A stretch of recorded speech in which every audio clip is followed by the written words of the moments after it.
Well, President Trump has called himself Tariff Man. He said he likes tariffs, and he said he likes to use them. But even so, few knew what was coming last night when he issued a surprise threat to Mexico, the U.S.'s largest trading partner. Yamiche Alcindor has the latest now and more on how the president's plan has stirred concern in this country and in Mexico. Immigration policy through trade tariffs. That's President Trump's latest idea to stop illegal immigration on the southern border with Mexico. In a tweet late Thursday, he announced that starting on June 10th, the U.S. will impose a 5% tariff on all Mexican imports. He said, quote, "The tariff will gradually increase until the illegal immigration problem is remedied." Today at a news conference, Mexican President Andrés Manuel López Obrador responded. We will not fall for any provocation. We will act prudently. We will act with respect for the authorities of the United States, with respect for President Donald Trump. We have to help so migrants do not enter the United States illegally, but we also have to do it respecting human rights.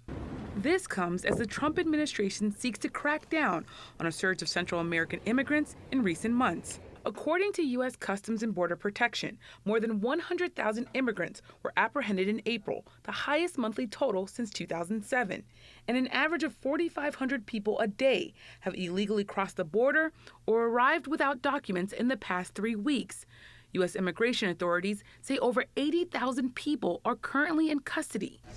Today, White House Press Secretary Sarah Sanders defended the tariff threat. Number one duty that the President of the United States has is national security and to protect Americans. And the President's been crystal clear that we have to take action, we have to step up, we have to do more, and we have to secure our border. White House officials say the tariffs would start at 5%. They would then increase to 25% by October if Mexico does not decrease border crossings. Tariffs would impact all Mexican imports, including produce and cars. Meanwhile, there is bipartisan opposition to the tariff plan. Senate Finance Committee Chairman Chuck Grassley said in a statement, quote, "Trade policy and border security are separate issues. This is a misuse of presidential tariff authority and counter to congressional intent." House Speaker Nancy Pelosi criticized the plan.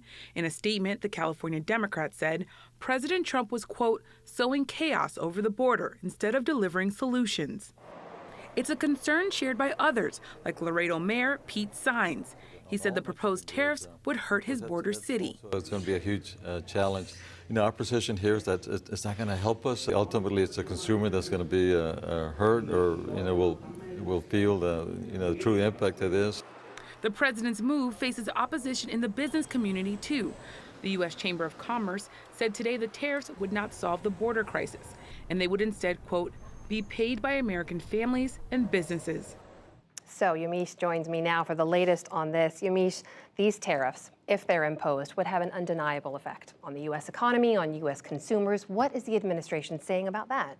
The administration is essentially saying Americans might have to bear the burden of some of these tariffs, but that's really Mexico's fault and not America's fault. The White House acting chief of staff, Mick Mulvaney, he took a question that said, why should Americans have to pay more for avocados, refrigerators, cars, when it's really a Mexican issue and an immigration issue? His response, the American economy is already being negatively impacted by illegal immigration, and also Americans are also paying the price of illegal immigration. The important thing to note here, the American government isn't giving Mexico clear goalposts. It's not saying if immigration and apprehensions go down by 5%, then we'll be able to rethink these tariffs. Instead, they're saying we just want the numbers to go down, but here's some very specific ways that we're going to make sure you feel the pain of our thoughts that you're not doing enough. You reported there is bipartisan opposition to the plan. We've seen statements from lawmakers on both sides all day in response to this.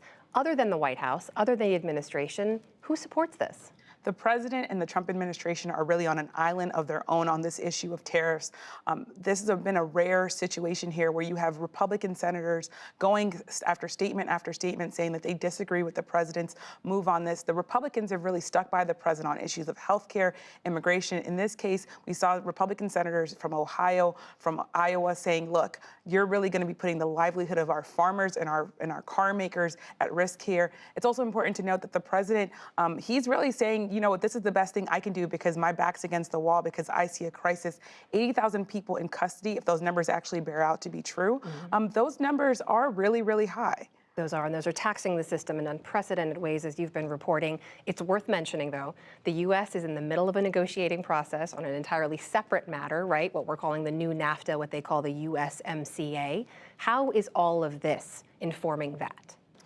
Essentially, this is really the president and the Trump administration is saying that these are two separate issues. When White House Acting Chief of Staff Mick Mulvaney was asked specifically, how is this going to impact this trade deal? He said, they're two different things. Don't really talk about them at the same time. Lawmakers on the Hill do not see it that way. So, Iowa Senator Joni Ernst, she put out a statement that said, look, this was going to be a great trade issue for our farmers, but now we're really scared that this is going to stifle the ability for this to move toward and move through Congress. The other thing to note, people are really saying that this trade deal that was supposed to really replace NAFTA, the president ran on this. It was a really key campaign promise, and now that might actually be slowed down. And the president's been trying through procedural moves to try to force Congress to vote without amendments on the trade deal by the end of September. That doesn't look like it's going to happen.